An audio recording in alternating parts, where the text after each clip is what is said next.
So good morning and welcome to Steve's Seaside Allotment channel. But we're not at the allotment today, we're at the back garden, what we call the kitchen garden. So we're going to do a quick tour, and I thought I'll also show you some of the stuff we've got in store. Can you hear my cat? Anyway, so I'll give you a quick tour.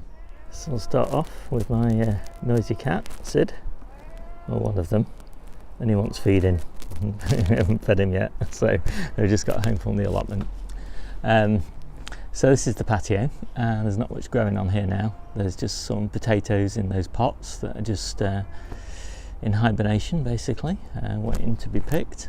Well, we've got so many potatoes in store as well. We're kind of a bit overwhelmed with potatoes, so they're just sitting there. And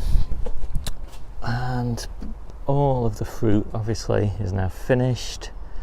Need to do a bit of weeding in the herb bed. We've got a few salads here, and we'll just pop some in. I mean, we've got obviously stacks of salads on the allotment, but it is convenient to have a few in the back garden as well, and just in case you don't fancy going down to the plot to do a harvest. I just started tidying up the strawberry bed, and yeah, it's clearing up quite nicely. This is a perpetual strawberry bed, and that's what it looked like before I started tidying it up, so a little bit of an improvement. And I will be mulching it soon with compost from either the potato pots or the tomato plants. We've got a few stragglers of beetroot which we haven't picked yet. We're just leaving those to see if they'll put on a bit of growth.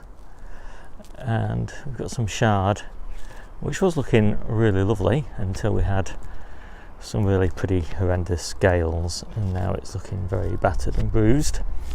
So it probably needs cutting back. We also pretty much lost the perennial kale plant at the back there as a result of the gales, and I have taken a few cuttings from it in the hope that we can actually keep it going. These other perennial kales, these ones here, these are actually doing fairly well. They were ravaged really badly by insects over summer, but I cut them back. I cut that one back and that one back, and this one you can still see is not so good, so that needs cutting back. I've also taken cuttings off those, and just again for convenience, we do have some carrots here as well, and these have grown really nicely. It's the walled garden really, and the sunshine which does it. The walled garden keeps out the carrot fly, and the sunshine helps it grow. So pretty much everything else is finished. Obviously all the blueberries have gone, tomatoes have gone, just the pots are just sitting here waiting to be emptied and used as a mulch. All the raspberries have all been cut back. These are all summer fruiting raspberries, so they've just all been cut back and tied in. All of these strawberries have also been cut back, and they're starting to recover nicely. And in this bed we've left lots of runners because we've got some space on the allotments, on Jennie's allotment, for some extra runners, so we shall be digging some of those up soon and planting them. Other than that, everything really is just waiting for pruning, so not much really to see. So let's go and take a look at one of the storages. This is our main storage area, and maybe I'll just put the lights on. Okay, so apologies for the mess. It's quite a mess. So what we've got here, we've got beetroot all the way across here, and I'll just show you the way we do the beetroot. So we basically bury the beetroot in wood shavings, and these were cropped about 3 weeks ago, I think, and we just plant them effectively in wood shavings, and we dampen the wood shavings. And in fact, every now and again the wood shavings need a bit more damp, so I just give them a little bit of a water. And the beetroot don't quite go into suspended animation. They do continue to live and throw up a few leaves. They're the golden beetroot. There's some more. You can see they throw up some leaves to keep alive, but they don't grow. You know, the actual tubers don't grow, and so it works really well. They don't dry out. They kind of heal, the skins kind of heal any damage to them. We've got some shallots in here, and a few of these have got a bit of mould on them, but most of them are okay. You can see one there, look, with some mould on it. It's picking out and throwing away.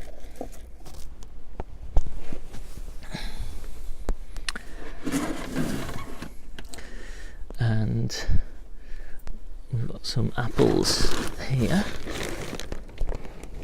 and then a whole load more apples here, and we're currently not using any of those, we're just saving those. We've got some sweet potatoes in here, some more beetroot in here that are just ones that we're using right now, and then we've got these 3.5 sacks of potatoes here. This is our eat first one, and then basically these are, you know, baking potatoes and various other grades of potatoes. And we've got some cooking apples in here, and we've got some more cooking apples in here, and we've got some more potatoes in here in these 2 sacks. These are smaller ones for boiling, and we've got some more, just a few odds and ends of onions in here, and a few scabby potatoes there, which aren't really worth seeing, but once they're peeled they're okay. And then we've got our freezer. We just invested in this freezer. It's a special freezer for outdoor garages, and the allotment paid for this freezer, which is quite good. It took 3 weeks of allotment crops to fund this freezer, so we've got loads of stuff in here. We've got all sorts of purees and spinach and all sorts of stuff in there, celery and things like that. We've got all the spreads, butters and spreads that we're keeping for the winter, and we freeze those, and we also freeze the beef burgers and things like that, because we want grass-fed beef and we want grass-fed dairy over winter. And we've got spinach and beans in here, and more beans in here, and gooseberries and berries and all that sort of thing in there. So it's only a little freezer, but pretty well stocked. And so that is a quick look at the main store, and we'll just have a look at my growing area now. So in my back shed I have these 2 grow lights, and as you can see they've got foil around them just to even out the light a little bit. And that's the top one on, and these will actually be switched on probably this afternoon, because I will be starting to grow the spinach and some of the salads and things like that that are going to go into one of the polytunnels. Polytunnel's currently got French beans in it, and they will be finished pretty soon, probably you know, within about a month's time. And so once that bed has been cleared and remulched, then I shall be putting veg in it for spring. And it does really well because you know, it pretty much overwinters as is, but it puts down some root growth in the little hoop tunnel. Really, not. It's made of polythene, but it's only small. And yeah, so they put down root growth in December and January, and then in February they go crazy. And you know, so by the end of February, basically, we've got spinach and some salads coming on in there. And you know, by that time, some of the other salads and spinach is getting a bit ragged, so I can take that out and get that replanted. So it just keeps my successions going well. And Sid's obviously decided that he doesn't want feeding, he wants tickling. But anyway, I shall get on with that, and then I'll just show you the final bit of store that we've got inside. So we've got 2 fridges, and I'll just show you how we use those. So we store in these Stay Fresh bags, and these absorb ethylene, which is the chemical that ripens apples and bananas and all that sort of thing. And it's got particles in the actual plastic that absorb the ethylene, and so things stay fresh for much longer. So we've got lots of pears in there, and then we've got a couple of salads that have been fully made up, ready for eating there. Smoothie mix in there, cooked veg for tonight's meal in there, and well, I always say that, cooked veg for cooking, and some French beans from that polytunnel that I was just talking about.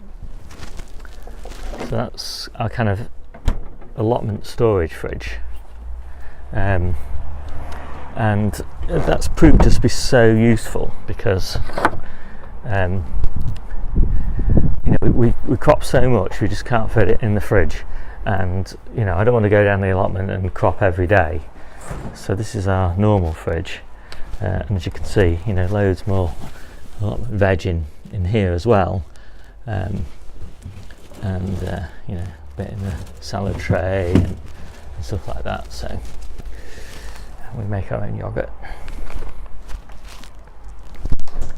And then we've got another little freezer in here which is also full of veg, which I won't bother showing. So I finally put Sid out of his misery and gave him some food. We have our onions, and so these are just in the conservatory on the ledge up here, and these are drying out. These are drying out really nicely up here.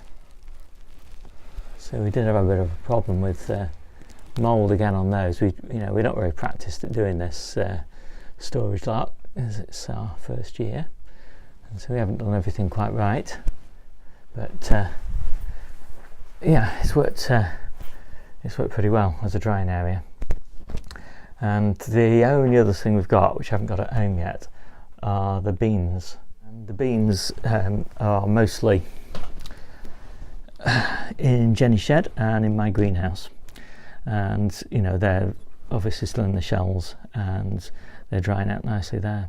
And we've got quite a few happy evenings watching telly, probably, shelling beans for drying. And we've done a trial pick and dry, and that seems to have worked pretty well. So we're pretty excited to have a pretty huge crop of beans, hopefully, and hopefully those will dry well. So there we go. That is the end of the kitchen garden tour. So I hope that was instructive. If you've got any questions or comments or hints or tips or anything like that, then yeah, please leave some comments and like and share as appropriate. And the next tour is going to be pretty soon, actually, and that will be Jennie's plot. Lots of changes on Jennie's plot, so yeah, we're looking forward to showing you that. Okay, well, thank you for watching as always. I'll see you soon.